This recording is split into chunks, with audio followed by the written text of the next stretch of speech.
The Sony Xperia 5 Mark II is promoted as a great camera for filmmakers, which isn't surprising given Sony's amazing credentials in the camera market. They know cameras about as well as anyone in the world does, so their phone should deliver amazing video. However, a phone is still just a phone. It's got tiny little lenses and a small sensor, so nobody should expect it to compete with, say, a full-frame Sony A7 III camera.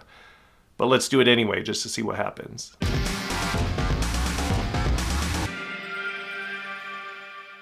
The Xperia 5 Mark II includes the Cinema Pro app, which gives you a ton of control over features that are usually hard to get on a phone, including frame rate, ISO, white balance, and shutter speed. Now, just to be clear, there's no universe in which this can compete with a Sony A7 III. It's just an unfair matchup.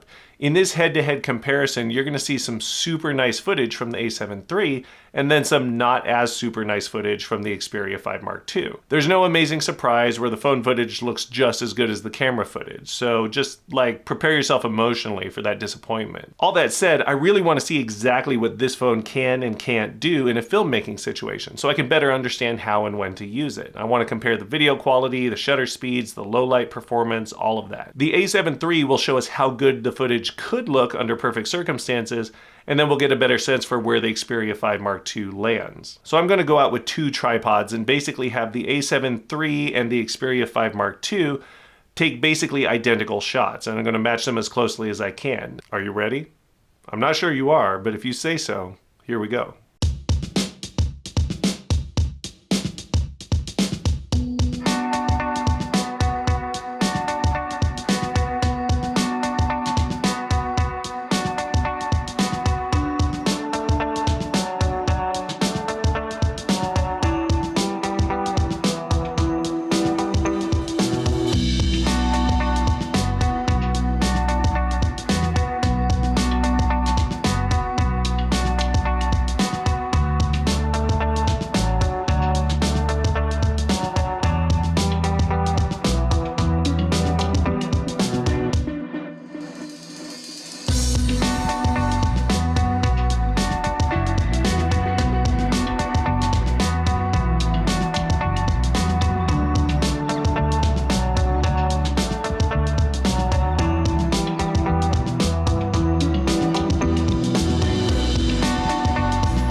So what did you think of that? Let me know in the comments.